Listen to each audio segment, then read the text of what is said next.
Assalamualaikum warahmatullahi wabarakatuh. Bismillahirrahmanirrahim. Tabarakalladzi nazzalal furqana ala 'abdihi liyakuna lil 'alamin nadhira. Allahumma shalli wa sallim ala sayyidina Maulana Muhammadin wa ala alihi wa sahbihi asma'in amma ba'du. Yang sangat kula hormati keluarga besar Raden Asnawi sedanten mawon mulai Gus Hafid bin Ni'am bin Zuhri bin Raden Asnawi sedanten keluarga santri. Niki kudanan nggih niati dudusan nonton mawon. Terus riyen wonten cerita udan niku rahmat. Jadi nak sampean melayu saking udan berarti melayu saking napa? Rahmat. Terus niki terus cara berpikir niku udan niku rahmat, terus termasuk tobat sing sah niku dawuh Imam Ghazali kon adus nganggo banyu udan sing ceblok langsung, mergo nak liwat kenteng kadang kentenge iku hasil sumbangan proposal. Terus mun sing langsung mawon, sing liwat plastik mun mboten mandi niku. Mboten mandi niku sing niku mak usama niku.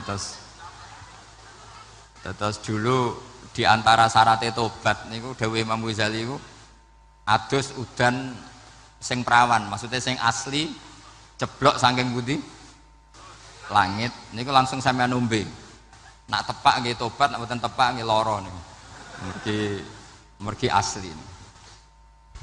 Terus kula matur nuwun sanget jenengan hormat teng Raden Asnawi. Beliau sekarang generasi keempat ya, wonten sing generasi ketiga. Nasab kula kepanggih Raden Asnawi teng Asnawi sepuh. Terus Mbah Raden Asnawi gadah bah namine Abdullah Husnen, terus Ibu Ayu Sofiyah niku binti Asnawi sepuh.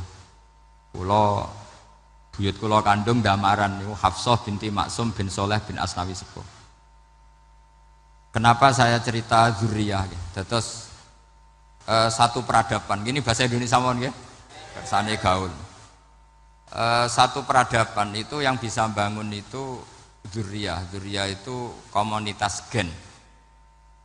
Meskipun nanti komunitas gen itu bisa disadap atau dibajak oleh orang-orang yang tidak gen, jadi agak ilegal tapi itu sah. Karena sampean bisa misalnya kalah nasab sama saya, misalnya bilang nanti ketemu di Nabi Adam saja Gus gitu. Nanti pasti kita ketemu di siapa? Nabi Adam. Terus kedua, kekalahan nasab itu udah abadi, karena nanti setelah jenengan ditanya di kuburan, bapak kamu siapa? Itu disuruh jawab Nabi siapa? Ibrahim. Terus kekalahan nasab sampai nanti berakhir di kuburan, karena nanti dijawab siapa bapak kamu, disuruh jawab siapa? Nabi Ibrahim. Jadi yang punya bapak Karmen apa itu sudah selesai, sudah gak dipakai lagi. Nanti pakai siapa? Nabi siapa? Ibrahim. Nah, kenapa saya cerita bahwa nasab gen itu akan disatukan oleh satu visi ilmiah yang objektif. Gini ku dawuh Nabi Yusuf, wattaba'tu millata abai Ibrahim wa Ishaq wa Yaqub. Terus dawuh Nabi Yusuf, maka nalana an nusyrika billahi min syai'. Jadi saya ngikuti leluhur saya. Ini dengerin ya. Saya ngikuti leluhur saya, yaitu Nabi Yakub bin Ishak bin Ibrahim. Leluhur saya itu siapa? Maka nalana an nusyrika billahi min syai', yaitu keluarga besar yang tidak pernah melakukan kemusyrikan. Ya, keluarga besar kami punya tradisi tidak pernah melakukan kemusyrikan, dan bahkan itu dibahasakan tidak mungkin kita ini melakukan kemusyrikan. Maka nalana itu kira-kira kalau bahasa Indonesia itu kita ini tidak mungkin melakukan kemusyrikan. Nah, kenapa demikian? Itu berangkat dari logika yang permanen, disebut yusabbitu Allahu alladzina amanu bil qouli tsabiti fil hayatid dunya wa fil akhir. Logika permanen itu begini, misalnya kita ini kan hidup dari bapak dari ibu terus sampai Nabi Adam.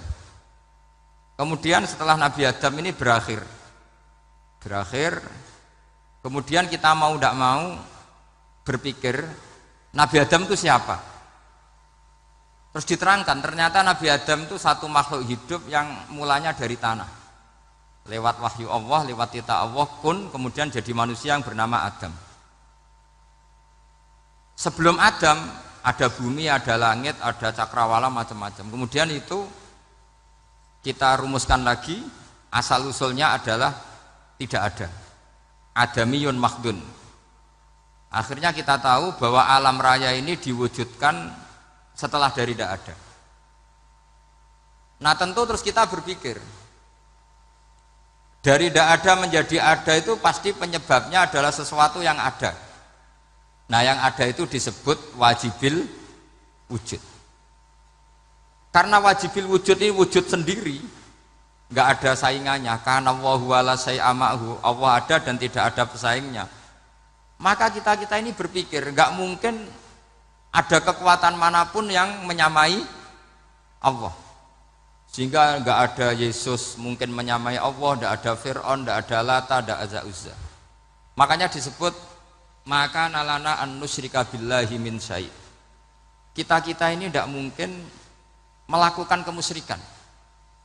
Sama tidak usah tanya saya, Gus, tapi orang menjadi musyrik itu kan mungkin. Jawabannya itu tetap nggak mungkin.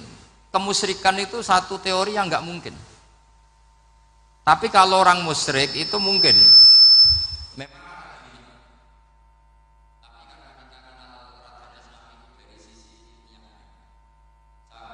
Kitab beliau, mungkin saya termasuk pernah cucu yang membawa kitab beliau banyak ke Korea. Saya itu beli pesolatan tuh bukan 1 2 sampai 2 kerdus 3 kerdus. Itu mulai dulu, mulai saya ngiai sampai sekarang tak bawa ke Sragen, ke Solo Tigo, termasuk tak bawa ke Korea. Jadi mungkin ya ini GR saya ngaji di sini itu barokahnya jualan pesolatan. Tapi bukan jualan yang cari laba enggak, karena tak gratiskan, tapi itu dagang akhirat lah kira-kira gitu. Jadi kalau saya masuk neraka kita era pantas bakul pesolatan kok masuk neraka gitu. Kayak itu enggak pantas itu. Karena saya termasuk orang ya yang cara berpikir itu optimis. Dulu di sini ada orang alim alama namanya Raden Asnawi. Terus kemudian sejarah agak berpolemik, ada yang mengatakan beliau itu muridnya Syekh Nawawi, ada yang mengatakan tidak. Apapun itu yang saya yakini adalah beliau ya saling istifadah lah, saling bermanfaat bagi Syekh Nawawi Banten. Saya punya catatan sejarah banyak tentang Raden Asnawi karena guru-guru kita itu akan ketemu di Syekh Nawawi Banten. Yaitu kita tahu misalnya saya ngaji Mbah Mun ngaji Mbah Zubair misalnya ngaji Syekh Fakih Mas Kumambang, ngaji Mbah Mahfud, terus ngaji Sayyid Abi Bakar Sato, terus ngaji Sayyid Zaini Dahlan. Kalau keluarga sini mungkin misalnya Gus Hafid, Mbah Niam, Mbah Zuhri, terus Raden Asnawi. Raden Asnawi kita tahu nikah dari istri mudanya Syekh Nawawi, yaitu Nyai Hamdana. Saya sering diceritani Mbah Mun, terus Nyai Hamdana punya anak yang namanya Zuhriyah dari Syekh Nawawi. Kemudian setelah dinikahi Raden Asnawi punya anak namanya Zuhri, Minan, Niam, terus sampai ke Gus Hafid, Hafid bin Niam. Kenapa saya cerita ini? Karena kealiman itu adalah sesuatu yang dibanggakan Allah. Imam Amudi itu ulama ahli matematika. Jadi ada ulama itu ahli matematika. Dia nggak pernah ngajarkan pesolatan, zakat, sholat, tapi dia ngajar matematika. Kemudian dari matematika itu beliau menjadi ahli tauhid.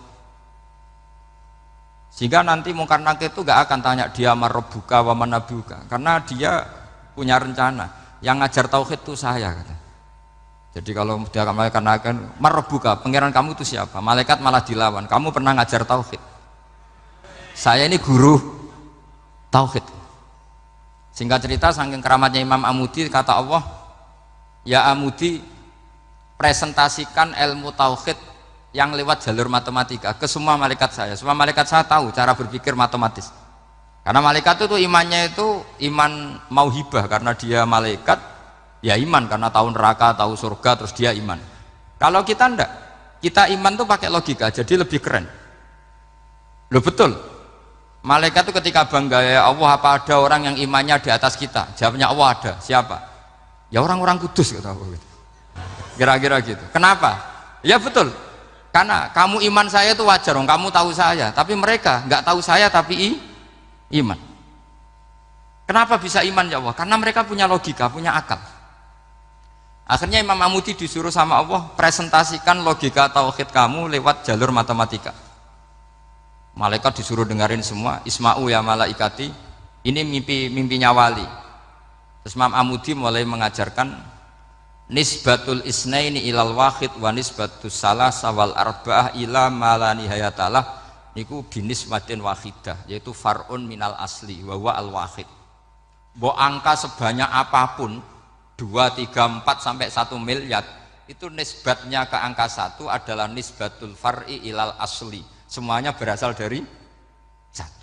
Maka hadhil awalim atau hadal alam ila ma la nihayatalahu tetap semuanya ini cabang dari 1, yaitu wujud dari 1, yaitu Allah Subhanahu wa ta'ala. Sehingga semenjak itu ditiru sekian ulama, akhirnya malaikatnya mantuk karena kepastian kalau Allah satu yang diyakini malaikat itu sepasti logika yang dibangun orang-orang manusia ini, padahal tidak ngerti Allah Subhanahu wa ta'ala karena pakai akal. Sehingga di pondok itu orang harus ngerti mantek. Orang mantek itu ilmu yang jelimet tapi menyenangkan. Biasanya sing sinau ambek rokokan, sawangannya kayak filosof. Jadi paling gak agak paham dia alasan. Sementing nikmati rokok, tak pikir nikmati pemikirannya, ternyata nikmati rokok. Kayak kemarin saya datang ke resepsinya Gus Agil, saya itu tertawa terus karena dengerin Habib Mutahar. Saya membaca bahayanya rokok, setelah tahu bahayanya saya berhenti membaca. Tak pikir itu kan setelah tahu bahayanya saya berhenti merokok, ternyata enggak. Saya baca bahayanya apa? Merokok. Setelah saya baca, maka saya berhenti membaca, gitu. Bukan berhenti merokok. Itu ilmu kelas tinggi seperti itu harus mantap. Pernah beliau ditegur dokter, Beb, kalau rokok terus nanti mati. Tenang saja, saya masih bawa korek. Dikira itu kan orangnya yang mati, ternyata beliau enteng saja. Santai aja dok, saya masih bawa korek. Jadi saya bukan nyarankan santai rokok, tapi orang rokok itu memang punya logikanya sendiri. Kalau Banafek Hajen itu masih pernah bahasa juga, karena Banafek juga turunan Mbah Mutamakin. Hak, rokok itu haram tau ora? Nak cara kula darani haram sebuti bah. Lah iya, nak haram ya bener aku. Mulane tak obong, barang haram apike diobong. Jadi saya sama orang-orang sepuh itu tidak pernah menang.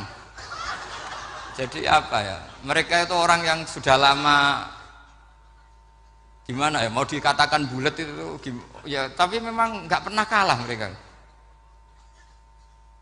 Ada satu kiai masih misananya Banafek, ini rokok 2 katanya. Bagi yang nggak ngerokok berarti membiarkan 2 haram masih. Bagi yang merokok berarti mengurangi haram. Kalah lagi saya. Jadi saya tuh pernah dibully 2 mbah saya, karena 2 mbah saya ini rokok semua. Akhirnya saya sing nom ngalah gitu, karena saya tidak mungkin bilang sing waras ngalah karena kalah sepuh gitu. Jadi ya sudah, mau tidak mau harus bilang sing nom kalah. Tapi yang penting itu kita mendengar. Jadi ternyata sepinter-pinternya kita itu mesti kalah pinter sama yang sepuh-sepuh itu. Jadi kalau tahu bahayanya rokok lewat membaca ya harus berhenti merokok. Berhenti membaca katanya. Nah malaikat ini cerita lagi malaikat. Saya memang dari awal niat hormat Raden Asnawi karena buyut-buyut beliau itu ketemu di buyut saya. Saya ini turunan Mbak Asnawi sepuh. Terus cuma buyut saya itu nikah Lasem, terus saya keceluk cucunya keluarga Lasem. Sebenarnya saya juga cucu Kudus. Tapi terus alhamdulillah sekarang kembali karena buyut saya menyuruh saya ngajar di Damaran, terus sampai sekarang saya ngajar di Damaran. Tapi buyut saya itu masih lahir di Damaran. Namanya Mbah Hafsah, itu Hamsah binti Maksum bin Soleh bin Asnawi sepuh. Sama seperti nasab di sini Raden Asnawi, Mbak Abdul Husnan, terus Nyai Ayu Sofiyah, terus Mbak Raden Asnawi. Saya mau cerita, jadi ilmu itu lebih keren kita. Sehingga Rasulullah Shallallahu Alaihi Wasallam pernah ngendikan, saya ini rindu sekali li ikhwani, kata Nabi itu ikhwani. Kata sahabat bilang, alasna ikhwanaka ya Rasulullah, bukankah kita ini saudara kamu, saudara engkau ya Rasulullah? Tidak, antum ashabi, kamu itu sahabat saya. Siapa teman-teman kamu itu ya Rasulullah? Yaitu kaumun yang tidak melihat saya, kemudian iman kepada saya. Jadi mereka seperti kita semua di Kudus ini tidak melihat Rasulullah Shallallahu Alaihi Wasallam, tapi iman sama Nabi. Dan ketika malaikat yubahi bikum malaika, Allah bangga dengan malaikatnya, membanggakan kita. Sampai malaikat itu sentimen, kok bisa ya Allah? Ya karena tadi, kamu iman sama saya wajar, karena kamu melihat surga, melihat neraka, melihat aras. Sementara orang Kudus coba ngelihat apa? Paling simpang 5, apa simpang 7 itu. Tapi imannya nggak kalah dengan malaikat. Kenapa nggak kalah? Karena tadi kita diajarkan bahwa nisbatul isnaini wassalasah wal arba'ah ila ma la nihayatalaha itu sama-sama nisbatul far'i ilal asli. Tetap yang asli adalah angka 1. Jadi nggak mungkin aslu hadhil asya nggak dari Allah itu, nggak mungkin. Tetap dari zat yang 1. Kemudian tentu ini bukan nisbatul walad ilal walid, anak ke bapak tentu enggak. Tapi nisbatul khaliq sama makhluk. Tapi apapun itu pasti 1. Sehingga Imam Amudi akhirnya masuk surga lewat jalur itu. Tidak usah lewat pertanyaan man rabbuka wa man nuka. Kelasnya disuruh ngajar malaikat. Saya punya rencana jadi pengajar malaikat nanti itu kan. Jadi orang-orang Kudus yang dapat barokahnya Raden Asnawi nanti jangan mau kalau ditanya man rabbuka wa man nuka. Kelasnya itu harus apa? Jadi gurunya malaikat. Karena bapak kita Nabi Adam itu keren. Nabi Adam itu adalah orang yang disuruh Allah dipresentasikan, dibanggakan Allah di depan para malaikat. Ketika ada malaikat yang agak hasut, tapi itu tidak malaikat papan atas, malaikat yang kebanyakan. Itu kan agak gak terima Nabi Adam jadi apa? Khalifah. Sampai malaikat ini usul ataj'alu fiha may yufsidu fiha wasfikut. Makanya kalau saya protes sama malaikat itu malaikat yang ini, bukan Jibril sama Israel. Kalau protes Israel bahaya. Bisa dihabisin. Saya pernah ditanya seorang kiai, Gus jenengan gojlok malaikat kok berani? Ya karena malaikat yang jenis ini pernah gojlok Nabi siapa? Adam. Enggak percaya kalau Nabi Adam itu layak mimpin sampai protes ataj'alu fiha may yufsidu fiha wasfikut dima. Tapi apa yang terjadi? Allah mengajarkan satu ilmu di Nabi Adam kemudian disuruh meresentasikan. Qala ya Adamu ambihum bi asmaihim. Adam, coba kamu presentasikan ilmu kamu. Setelah Nabi Adam fasih mempresentasikan ilmu, kata Allah, kamu bisa enggak sepinter Nabi Adam? Enggak bisa ya Allah. Makanya sudah saya bilang ini a'lamu malah. Saya lebih tahu siapa yang layak mimpin. Jadi layak mimpin itu pertama harus kuwatul ilm. Ilmunya itu harus kuat. Nanti saya akan cerita hubungannya Raden Asnawi dengan Syekh Nawawi. Apa itu hubungan teman, apa murid guru, itu memang masih jadi polemik sampai sekarang. Kalau saya ya keyakinan saling istifadah. Ini bahasa netral, tidak murid guru tapi saling apa? Istifadah. Kata Syekh Nawawi dalam tafsir Munir itu, ilmu itu nomor 1. Sehingga beliau setiap ada ayat fa inna hizballahi humul ghalibun, beliau pasti menafsiri bil hujjah wal barohin la bis saulah. Saya masih ingat betul takbirnya, memang saya hafalkan. Tapi bukan untuk modal pidato mboten, modal sebagai wong alim. Kalau pidato gampang. Pidato itu semua orang bisa. Kalau jadi orang alim itu tidak gampang. Lebih susah lagi wong alim berpidato. Itu kalau nggak pernah mbah saya tidak mau. Karena memang saya terkenal nggak suka pidato. 1 memang nggak bisa. Nomor 2 tidak ingin. Nomor 3 ya rugi. Karena pidato itu nasib-nasiban itu.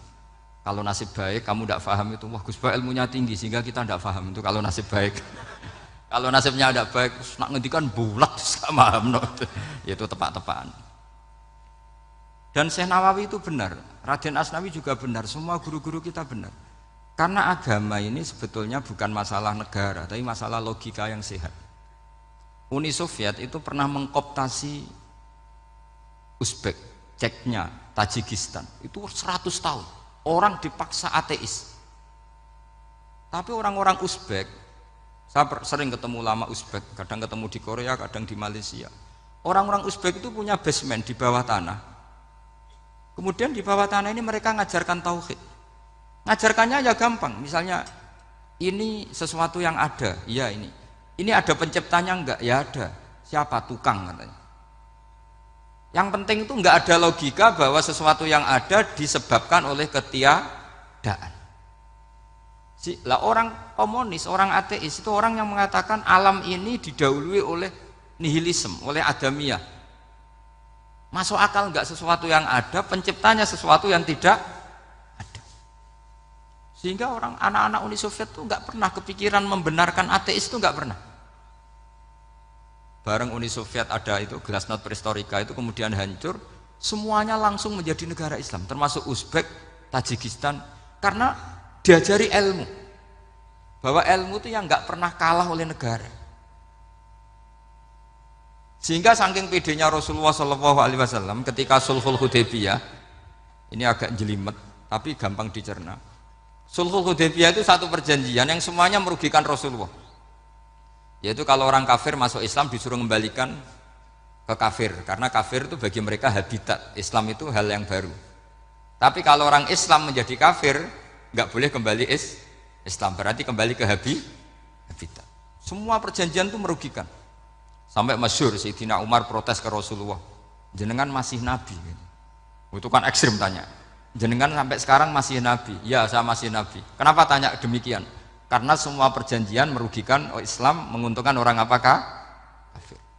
Semua sahabat sebetulnya persis Sayyidina Umar protes, kecuali Abu Bakar.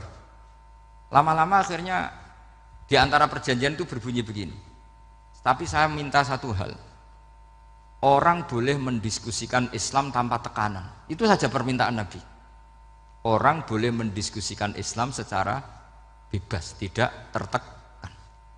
Karena orang-orang kafir melihat itu hal yang biasa. Ya nggak masalah Muhammad. Akhirnya orang diskusi.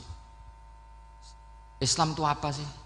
Islam itu orang yang menuhankan Allah. Allah itu siapa? Zat yang menciptakan langit dan bumi. Lama-lama orang kafir berpikir, wah keren, Tuhannya Muhammad bisa bikin langit dan bumi. Tidak kayak Tuhan kita, malah kita yang bikin. Jadi mulai debat itu terus ada yang cerita lagi. Saya pernah loh nyembah Lata, pas itu dikencingi luwak. Masa ailahun yabulu ali sa'laban, masa Tuhan kok dikencingi luwak? Terus yang agak-agak ahli kitab ya diskusi lagi. Wah kayaknya Yesus tidak Tuhan, masa Tuhan kok kelaparan, lemes, wah repot nanti. Jadi makanya Allah ketika gojlok wa ummuhu siddiqah kana yakulani ta'am. Mal masih ibnu Maryam illa rasul qad khalas min qablihir rusul wa ummuhu siddiqah kana yakulanit. Coba paradok enggak misalnya kamu didolani Nabi Isa terus ketok lemes, kenapa Tuhan saya agak sakit keroi dulu, kan enggak kebayang itu punya Tuhan yang sakit setelah makan sehat, terus kan enggak kebayang seperti itu. Ketika Nabi punya konsep Tuhan, Tuhannya Muhammad itu siapa? Yaitu zat yang la awalalah, zat yang pertama. Lalu Tuhan itu siapa? Tuhan itu yang menciptakan langit bumi. Tuhan itu siapa? Yang memulai segalanya. Lama-lama mereka berpikir, wah kalau gitu yang benar itu Islam. Maka kata Imam Zuhri, Syihabuddin Az-Zuhri, famaka nafathun fil islami a'zoma min sulhil Hudaybiyah. Innama kana an-nasu yatafadhaluna fil hadis wal munaza'ah. Semua teks riwayat itu ada kata wal munaza'ah. Orang bebas ngomong dan berdebat. Munaza'ah itu berdebat. Terus akhirnya falam yatakallam ahadun bil islami yaqilu syai'an illa dakhala fihi. Kemudian setelah berdebat dan mereka tahu Islam, pasti akhirnya masuk Islam. Dan itu yang sekarang terjadi di dunia. Makanya saya pernah ditanya seorang profesor, Gus, kalau di Jogja ada sekolah perbandingan agama, menurut Anda gimana? Asal itu tentang agama, enggak apa-apa. Tapi kalau yang dibandingkan umat Islam itu jangan. Karena nanti kalau di Indonesia kira-kira yang copet itu ditanya agamanya juga Islam, yang koruptor juga Islam. Jadi kalau yang dikaji Islamnya enggak apa-apa, tapi orangnya jangan, kata saya. Karena yang bulat ya banyak, yang enggak sholat ya banyak. Tapi kalau Islamnya saja, misalnya adu konsep tentang Tuhan. Masyhur kita mungkin banyak yang melihat itu debatnya Stanley Fischer sama Ahmad Didat itu. Tuhan kamu siapa ini itu sama Didat cerita Tuhan saya itu lam yalid walam yulad walam yakul lahu kufuwan. Itu spontan ada seorang mahasiswi bilang, sepertinya Tuhan Anda lebih menarik. Karena Tuhan Anda yang menciptakan langit bumi, yang Tuhan ini kok lahirnya sudah di bumi, masa lahir-lahir langsung jadi Tuhan. Jadi akhirnya falam yatakallam ahadun bil Islam yaqilu syai'an illa dakhala fihi. Sehingga agama ini apa? Agama itu adalah kalimat tauhid. Kalimat itu apa? Logika yang terbangun. Nah, ketika logika itu terbangun maka disebut yusabbitu Allahu alladzina amanu bil qaulis tsabit fil hayatid dunya wa fil akhirah. Allah itu akan menetapkan satu kaul, satu presentasi ilmiah atau satu kesimpulan ilmiah. Yang kesimpulan itu nyata benarnya. Dan ini akan nyata terus baik di kehidupan dunia maupun kehidupan apa? Akhir. Seperti Allah sebagai Tuhan. Itu akan nyata terus. Di dunia Allah ya Tuhan, nanti di akhirat juga Tuhan. Tapi Tuhan selain Allah, maka menjadi Tuhan ini nunggu ada yang menuhankan. Misalnya Fir'aun, itu jadi Tuhan karena ada yang menuhankan. Sekali dia mati, dia sudah aset wisata, bukan Tuhan lagi. Makanya gejolokannya orang ulama Arab, kalau ketemu ulama Mesir, kalau gejolokan itu lucu. Orang Arab, ada Abu Jahal, Abu Lahab, penggaweane musir Nabi gitu. Itu gejolokannya ulama Mesir. Kata ulama Arab, kamu gayanya benci Fir'aun, tapi rizki kamu dari wisata melihat Fir'aun. Itu gejolokannya ulama Arab sama ulama Mesir. Sehingga agama ini mengajarkan apa? Satu kalimat. Makanya kamu harus belajar mantek. Dulu Raden Asnawi ya pengajar mantek. Dulu buyut saya di sini Mbah Fauzan, abahnya Mbah Pah itu, mbahnya itu juga pengajar mantek. Karena di antara yang diceritakan Allah itu wa ja'alaha kalimatam baqiyatan fi aqibih. Tugas utama Nabi Ibrahim adalah menjadikan satu logika. Kalimah itu logika. Itu menjadi logika yang abadi, baqiyah itu abadi. Fi aqibih di anak turunnya Nabi Ibrahim. Misalnya begini, saya beri contoh ya. Misalnya saya mengatakan teh ini hitam, itu menjadi kalimah karena diucapkan, tapi tidak menunjuk hakikat karena tehnya berwarna apa? Kuning. Sehingga Quran kalau menyalahkan orang kafir itu ngendikane kaburas kalimatan takhruju min afwahihim. Omongannya orang kafir itu menjadi kalimat karena diucapkan dari mulutnya. Kenapa menjadi kalimat? Karena diucapkan tapi tidak menunjuk hakikat. Seperti orang mengatakan 2 ditambah 2 itu 10, itu kalimat, tapi kalimat yang salah karena tidak menunjuk hakikat. Seperti orang kafir mengatakan Tuhan itu 3, itu kalimat karena diucapkan tapi tidak menunjuk hakikat. Tapi ketika seseorang mengatakan Allah itu Tuhan, Tuhan itu satu, itu disebut kalimatu haqqin 'alaiha nahya wa 'alaiha namut. Temeriki tahlilane wa 'alaiha napa wa biha? Wa 'alaiha napa wa biha? Waliha ya, ada yang tahlilan wabiyah, itu nggak tahu sanatnya dari mana, pokoknya ada yang waliha, ada yang biha. Kenapa dikatakan kalimat tauhid? Karena kalimat yang dari kesimpulan berpikir. Dan agama ini dibawa Nabi Ibrahim itu untuk membawa kalimat tauhid. Ciri utama kalimat tadi, kamu yakin seyakin-yakinnya bahwa nisbatul snaini wassalasah wal arba'ah ila ma la nihayatalaha itu kanisbatisnain ilal wahid, yaitu semuanya far'un minal asli, aslinya adalah wahid. Sehingga di kitab, saya pernah ngaji Mbah Mun, namanya kitab Al-Husunul Hamidiyah, itu dikarang oleh ulama-ulama sekarang, itu diajarkan di MGS, ini mbah-mbahnya Gus Akil pendirinya madrasah MGS, itu ada gambarnya di situ. Di situ ada gambar piramida, ada gambar hewan, ada gambar pohon. Kata yang ngarang, gambar sedetail ini, sejelimet ini dimulai dari nuktah wahidah, tetap dimulai dari satu titik, dan ini disebut nuktatil wujud. Jadi orang kudus sebanyak ini tetap dimulai dari satu orang, yaitu Adam. Adam dimulai dari ketiadaan. Lalu siapa al-mujid? Pewujudnya siapa? Hanya Allah Subhanahu wa ta'ala. Sehingga ulama-ulama termasuk Syekh Nawawi itu paling suka ngendikan semua makna Quran dikumpulkan di Fatihah, Fatihah dikumpulkan di Bismillah, Bismillah dikumpulkan di ba, karena di ba itu ada titik nukdotil wujud, yaitu disingkat bi kana makana wa bi yakunu ma yakun. Karena saya, kata Allah, semuanya akan ada, dan karena saya yang enggak ada, semuanya suatu saat ada. Disebut nukdotil wujud. Nah, kita meyakini kalau Allah satu itu seyakin-yakinnya, karena enggak mungkin angka enggak dimulai dari angka satu. Begitu juga gambar seapapun julumete. Misalnya sampean gambar zaman saya kecil, gambar paling favorit itu apa? Kambing bertarung. Itu gambarnya kan susah. Daripada gambar kambing bertarung susah terus dibikin kotak saja, tembok. Kalau tanya gurunya, gambarnya mana? Di belakang tembok Bu. Ini itu dulu saya diwarai anak-anak nakal ya. Jadi semua satu gambar itu disuruh gambar harimau, yang satu disuruh gambar kambing bentrok, yang satu disuruh gambar matahari, semuanya kotak semua. Ini itu Bu, gambarnya di belakang apa? Tembok. Maka nggak kelihatan kata dia. Jadi gurunya kalah cerdas. Yang guru itu sebenarnya nggak pernah menang, karena murid itu lebih pinter. Itu teman saya dulu kalau ngaji itu kalau tes itu ngerpek baca, gurunya marah, kamu tes kok baca? Enggak, ini enggak ngerpek Bu, ini belajar di kelas. Katanya belajar kapan saja di mana saja. Aco. Jadi apa ya, orang itu kadang yang salah itu lebih masuk akal kadang-kadang ini. Saya teruskan ya supaya ini dapat barokahnya Raden apa? Asnawi. Saya mohon sekali ya, kalimat haqqin itu harus kamu jaga. Caranya jaga ya tadi. Kalau kamu tidak bisa ilmu mantek, misalnya al-alam mutaghayyir wa kullu mutaghayyir hadis la budda min muhdits, itu kan jelimetan. Pakai saja teori umum bahwa gambar apapun jelimetnya itu dimulai dari satu titik. Karena nggak bisa, nggak dimulai dari satu titik tidak bisa. Maka alam apapun jumlahnya nggak terhingga tetap dimulai dari al-wahidul qahar, yaitu satu titik. Yaitu dalam konteks tauhid tentu itu Allah Subhanahu wa taala. Sehingga Nabi Ibrahim itu orang paling sukses bikin waja'alaha kalimatam baqiyatan fi aqibi. Terus Nabi Muhammad begitu, sahabat begitu, sampai kita sekarang diajari ilmu mantek. Ilmu mantek itu logika yang enggak terbantahkan. Karena mau tidak mau.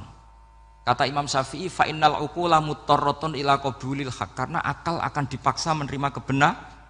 Dan itu yang terjadi di Uni Soviet. Dikooptasi 100 tahun untuk berfaham ateis, dilawan oleh ilmu, tetap menanamkan ilmu tauhid, ilmu mantek.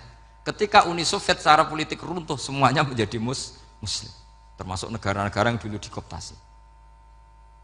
Maka kamu tidak usah kecil hati di Indonesia, apapun rusaknya negara ini, asal kita cara bertauhid benar, insya Allah tetap meninggal husnul khotimah. Karena sudah janjinya Allah, yusabbitu walladzina amanu bil qaulits tsabit. Sing jelas itu nomor satu itu al qaulits tsabit. Memang itu logika yang masuk akal. Jadi jangan kira semua orang ditanya mar rabbuka, ndak. Banyak ulama yang enggak ditanya. Masyhur itu dalam cerita keramat-keramat. Ada guru tauhid ngajarin tauhid. Setelah ditanya mungkar nakir, Imam Malik datang. Kamu nanya ini, man rabbuka man nabiyuka, kamu tahu ini guru Umul Barohin yang tukang ngaji tauhid. Guru tauhid kok ditanya apa? Tauhid. Malaikatnya enggak jadi tanya.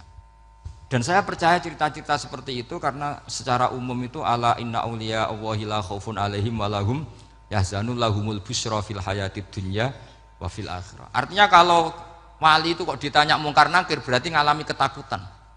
Karena di situ kan digambarkan mungkar nakir itu sewangar, bawa godam. Kalau yang tanya nggak bisa dipukul sampai ajur sak walang-walang. Pokoknya ceritanya kan seru seperti itu. Udah itu kalau betul begitu terus ayat la khaufun alaihim walahum yahzanun kayak apa? Makanya dalam kitab Nasoihul Ibad itu ada cerita ini. Sampean boleh nggak sependapat dengan saya, tapi semoga nasib sampean nanti digebuki malaikat. Karena orang itu akan mengalami seperti yang dirasakan. Anak indadzoni abdibi. Saya tidak bayangkan akan mengalami itu. Makanya saya ini ngajar tauhid terus. Paling tidak kalau ditanya marabbuka manabuka, sampean tahu profesi saya. Saya ini pengajar tauhid. Dan biji saya 9. Dulu saya di MGS, kalau ada teman bijinya tauhid kok 4, terus gak ahli swarga, tauhidnya jeblok. Dari kalau bijinya 4 terus gak ahli swarga, tauhidnya apa? Jeblok. Tapi yang bijinya 9, ahli swarga, tauhidnya itu. Saya dulu bijinya 9. Terus 9 terus sampai tamat. Karena nggak ada biji 10. Karena kalau 10 itu kan terlalu sempurna, nggak baik lah manusia kok sempurna gitu. Jadi sudah 9 aja kan gitu. Tapi sebetulnya pantasnya ya dapat 10. Mergo saake, mergo tenan enggak tahu saya. Di Nasoihul Ibad itu ada cerita gini dan saya percaya itu. Di sarahnya itu. Juga di sarah apa itu yang di sarah Sen Nawawi itu. Pokoknya saya kalau ingat Raden Asnawi pasti ingat Sen Nawawi. Saya tidak memastikan apa murid guru apa saling istifadah, yang jelas itu teman dekat, teman fil ilm. Sayyidina Ali itu pernah minta kasaf sama Allah. Saya percaya tidak semua orang ngalami marabbuka ditanya itu. Ya Allah, saya minta kasaf itu ngerti alam gaib. ingin tahu Umar. Jadi diam-diam Sayyidina Ali itu ya mangkal sama Sayyidina. Wong kok kerase ngono. Angger wong kok tahu disentak, jajal wani nyentak malaikat ora itu kata Sayyidina. Jadi dia minta kasaf karena kenangannya dia melihat Umar itu semua orang pernah disentak sama Sayyidina Umar itu. Maka Sayyidina Ali minta kasaf, ya Allah saya ingin melihat Umar menghadapi mungkar nakir. Masih garangkah apa enggak? Itu dah itu tidak. Minta kasaf. Pas kasaf beliau bangun dari kubur duduk. Dilihat sama Sayyidina Ali ini ngalami kasaf. Sama ndak usah tanya. Ndak wali kok tanya. Ya sudah pokoknya percaya aja. Akhirnya malaikat mungkar nakir datang. Itu di situ digambarkan matanya itu kal kidril mughalla kayak apa itu panci yang dibakar. Wah, so seru. Sumpah Sayyidina Ali. Baru ini kamu akan takut gitu. Tapi ternyata enggak. Umar bangkit disewentak orang tua itu. Kamu tahu menghadapi siapa? Yang sopan gitu. Oh, ada sontak. Kaget malaikatnya itu karena enggak pernah ngalami disentak. Mungkin itu pertama. Kaget. Memangnya kamu siapa? Saya ini teman kekasih Tuhanmu. Saya yang diandalkan temannya sebenarnya bukan dia. Ana sohibu habibillah. Saya ini temannya kekasihnya Allah. Jadi dia ngandalkan temannya sebetulnya bukan ngandalkan dirinya. Oh kamu temannya Nabi Muhammad? Iya saya Umar temannya Nabi Muhammad. Kamu harus hormat sama temannya kekasih Allah. Wah terus semulai itu. Akhirnya matur Allah. Ya Allah, apakah prosedur seperti ini bisa dinego? Terus sama Allah. Oh iya katanya. Kamu kalau menghadapi kekasih saya ya jangan seperti itu katanya. Semenjak itu beliau sopan santun dua mungkar nakir gitu. Jadi ini berita gembira. Jadi sebetulnya itu enggak. Tapi kita ini kan enggak punya nyali nyentak mungkar nakir. Semoga dengan gelar kita doktor tafsir, doktor tauhid gitu. Atau paling enggak guru kutsiyah tauhid gitu. Atau siswa terbaik dalam materi tauhid. Itu harus kamu bawa status. Jadi sehingga nanti ini saya ranking 1 tauhid, masa masih ditanya marbuka waman nabiuka. Dan itu menurut saya sah. Sampean nggak usah protes takbirin tiga, susah usah takbiran. Pokoknya takbirnya adalah wali-wali itu la khaufun alaihim walahum ya mereka tidak akan mengalami ketakutan baik kehidupan dunia maupun kehidupan akhirat. Bahkan para malaikat itu mengatakan ke wali-wali nahnu auliyaukum fil hayatid dunya wa fil akhirah. Kita ini teman kamu, saudara kamu, mitra kamu. Masa mitra kok nutui itu kan nggak fair. Dan menurut saya paling efektif itu apa? Kamu harus punya rumus tauhid kayak Imam Amudi menemukan Tuhan. Imam Amudi itu menemukan Allah itu lewat ilmu matematika. Dan itu Allah saking senengnya disuruh ngajari para malaikat. Wa ya malaikati isma'u. Kamu harus mendengar, ini orang alim saya yang ahli matematika. Tapi justru itu ngerti bahwa asal usul alam itu minal wahidil qahar. Dari zat yang satu. Akhirnya Imam Amudi mulai ngajar tuh. Nisbatus naini wassalah sawal arba'ah ila mana nihayatalaha iku kabeh iku far'ul wahid. Akhirnya malaikat mantuk-mantuk. Nah, iman seperti itu akan setingkat keyakinannya dan keakurasiannya sama dengan imannya para malaikat. Makanya Nabi ngendikan tu baliman amanabi walam yaroni. Sebagian riwayat disebut sab amarot. Nabi ngendikan sampai 7 kali. Benar-benar keren orang yang tidak melihat saya kemudian iman kepada apa yang bisa menemukan itu? Hanya akal. Misalnya contoh paling gampang ya yang dialami para ulama. Ya saya ulang lagi yang dialami para ulama. Ketika menemukan ilmu ya yang menjadikan mereka mahabbah Rasulullah Shallallahu Alaihi Wasallam. Nabi itu paling suka itu sholat. Nabi itu paling senang sama sholat. Wa qurratu aini fi sholat. Terus beliau ngendikan as-sholatu imaduddin. Terus beliau kalau muji sholat itu sundul langit. Sampai beliau kalau banyak masalah itu bilang ke Bilal, arifna ya Bilal, saya kasih istirahat. Itu maknanya mau sholat. Semuanya sholat. Pertanyaannya adalah, apakah mungkin seorang raja yang ambisi jadi raja, kemudian yang dikampanyakan adalah orang supaya sholat? Tentu kalau Nabi seorang raja, beliau akan kampanye gimana? Narik upeti kayak apa, narik pajak kayak apa, biar Nabi kaya. Enggak. Nabi itu paling tersiksa kalau orang tidak sholat, tersiksa kalau orang tidak sujud. Loh, kalau beliau seorang raja, ngapain mempopulerkan sholat? Maka makna sholat imaduddin adalah sholat itu tiang agama. Maknanya tiang agama, kamu akan tahu betul kalau dia seorang nabi. Karena apa? Yang diajarkan adalah sholat. Lu coba untungnya apa bagi Nabi Muhammad ketika umat Islam sholat? Kan tidak ada untungnya sama sekali. Justru itu kelihatan kalau dakwah beliau itu dakwatul haq, mengajak kebenaran. Lho wong kok kampanyane kon sholat, mestinya nak kepengen sugih kan kon bayar pajak, upeti. Tapi enggak, Nabi itu ngajarkan apa? Orang supaya sholat. Dan ini diimplementasikan sama Raden Asnawi, beliau ngarang pesolatan. Orang sealim itu yang dikarang pesolatan. Makanya saya tuh kagum. Saya saksinya banyak, tanya murid-murid saya kalau beli pesolatan saya kerdus, saya kirim ke Korea, terus ke pedalaman-pedalaman itu. Karena saya butuh pesolatan, bahwa orientasi kita itu sholat. Sehingga wali-wali itu dulu, saya berkali-kali cerita kalau ngaji, wali-wali dulu itu kalau ditawarin Allah masuk surga itu tanyanya satu, ya Allah di surga ada sholat enggak? Kalau enggak ada saya enggak mau. Kalau sampean pasti enggak tanya gitu, pasti itu sudah ada. Gini, enak mbus warga ora usah sholat mesti gitu. Sudah, jadi sudah lama sekali nganggap sholat itu problem. Dan itu berat masuk surga kalau begitu terus, itu berat. Itu pertanyaannya gitu.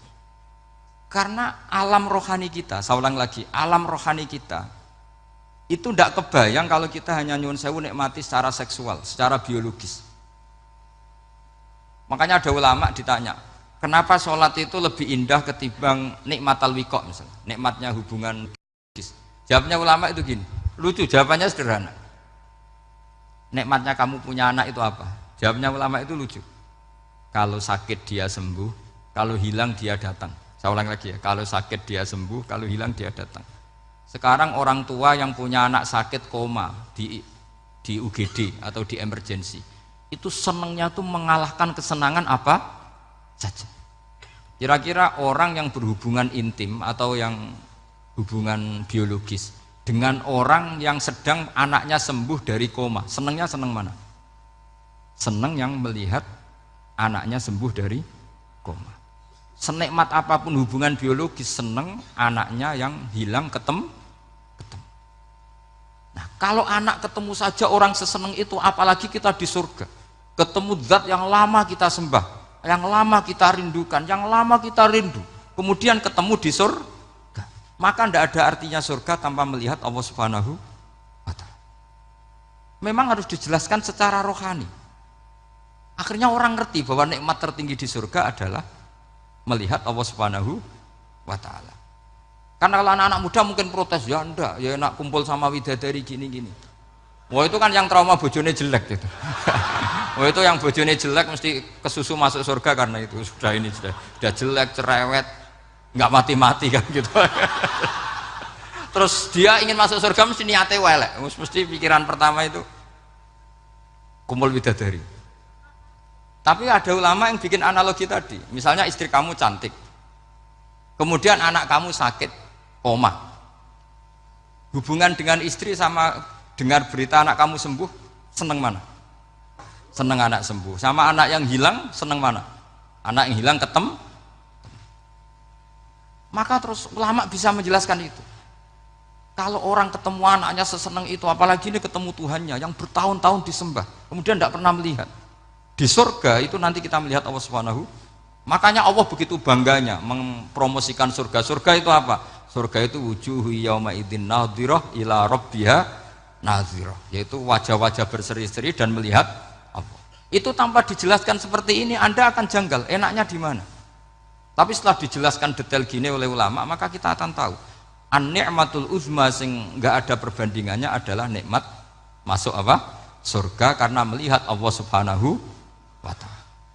Ya jadi saya berkali-kali pokoknya minta sekali, hadil umat harus umat yang rasional, terutama dalam mengemban tauhid. Karena tauhid ini yang disebut kalimah. Sampai Allah mengistilahkan kepada Nabi Ibrahim itu wa ja'alaha kalimatam baqiyatan fi aqibi. Kalimat tauhid adalah kalimat yang akan abadi di anak cucunya Nabi Ibrahim. Baik anak cucu yang karena gen mau anak cucu yang karena sebab, yaitu santri dengan kiai. Dan itu caranya gimana? Umat Islam jangan berhenti belajar mantek. Makanya di MGS, di Qudsiyah, di TBS semua pondok pasti ngajarkan mantek, di Bendan, ilmu logika. Yaitu tadi, kalau kamu tidak bisa menemukan tauhid dengan cara tadi, dengan cara al-alam mutaghayyir wa kullu mutaghayyir hadis la budda min bukhtis, paling tidak pakai ilmu yang dilakukan Rasulullah SAW. Yaitu masyhur itu, saya sering cerita di mana-mana. Ada orang namanya Jubair bin Mut'im, Muhammad bin Jubair bin Mut'im. Itu dulu dia kafir. Dia orang pinter sampai dipasrai jadi negosiator untuk mengurus tawanan perang Badar yang ditawan Rasulullah SAW. Ketika datang di Madinah, delalah pas maghrib, Nabi baca wattur wa kitabim mastur. Di antara ayat yang dibaca Nabi itu am khuliqu min ghairi syai'in. Masa manusia sebanyak ini kemudian mereka diciptakan oleh ketiadaan. Min ghairi syai'in itu oleh ketiadaan. Masa alam raya yang wujud ini, alam raya yang punya eksistensi ini kemudian penciptanya adalah ketiadaan. Padahal wal adamu la yakhluqu wa la yu'assiru wa la kadza wa kadza. Tentu sesuatu yang tidak ada itu tidak bisa dikatakan sebagai pencipta.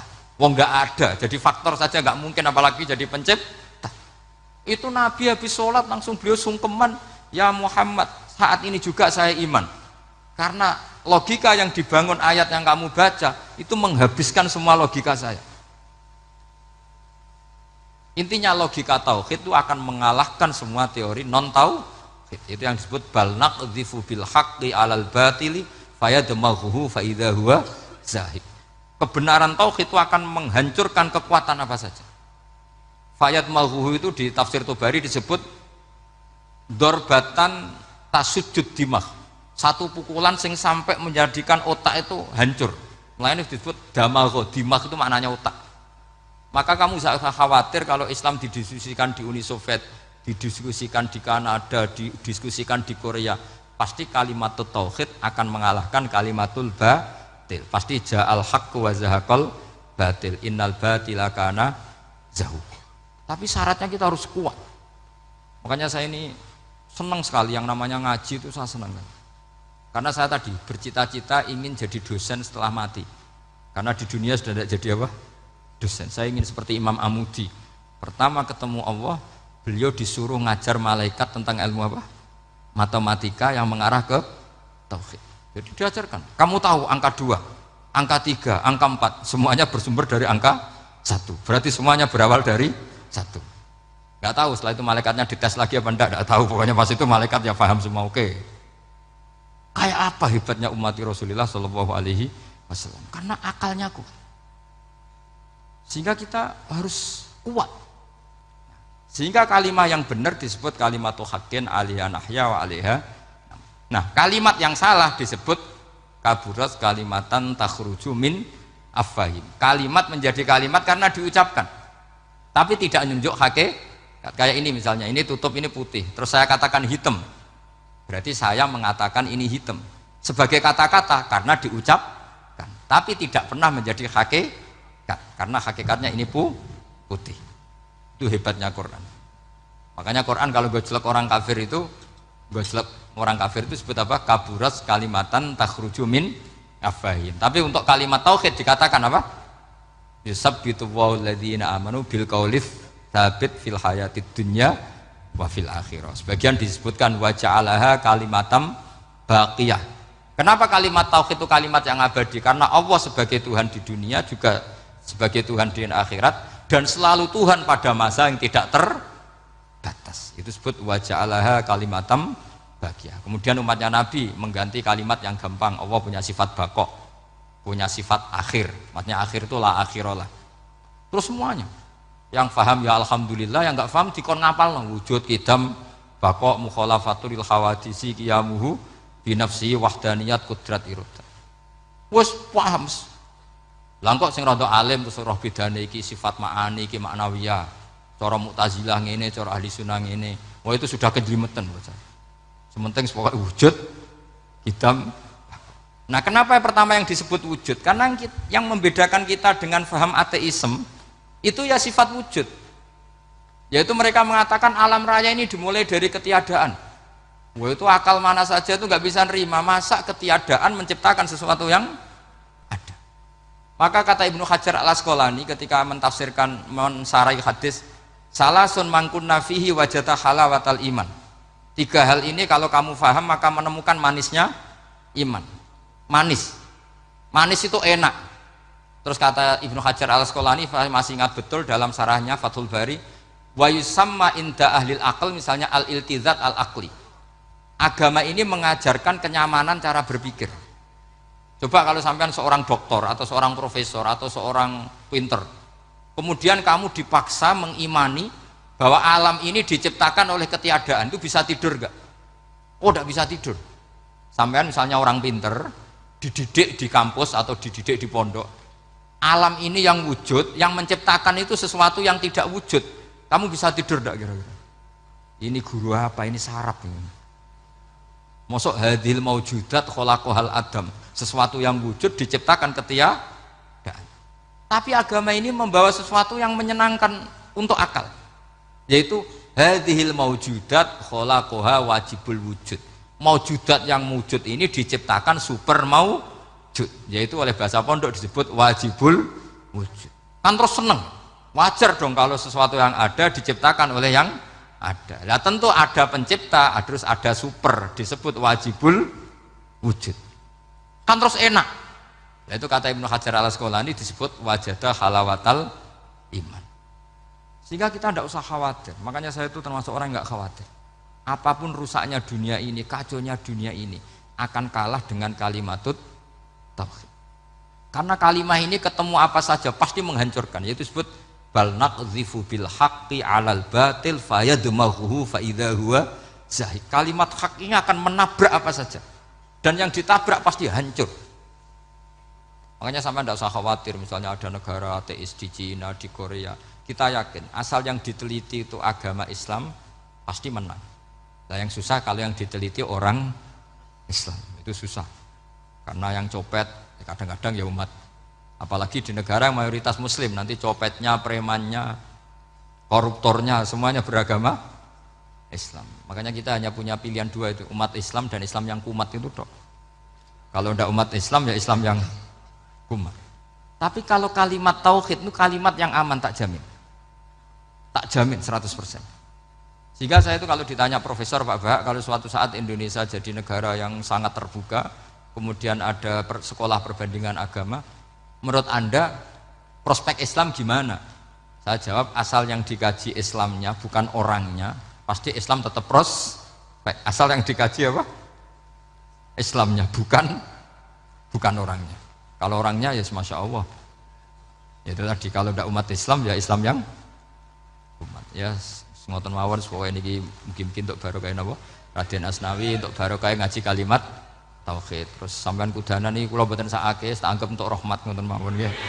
Terus karena tadi di antara syaratnya tobat kata Imam Ghazali itu pernah kena air hujan langsung turun dari langit. Ya, itu jelas itu di Ikhya itu, karena ahalul halal adalah alma an-nazil minas sama. Halalnya barang paling halal adalah air yang pertama turun dari langit. Tapi kalau yang sudah lewat peci ini sampean tuh masalah itu. Kadang pecinya kan temannya gasap macam-macam itu.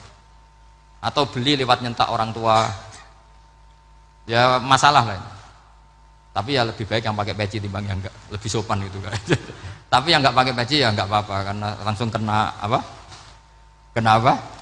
Hujan. Jadi pokoknya yang ingat-ingat ya, yusabbitu Allahu alladziina aamanu bil qaulis tsabit. Assalamualaikum warahmatullahi wabarakatuh.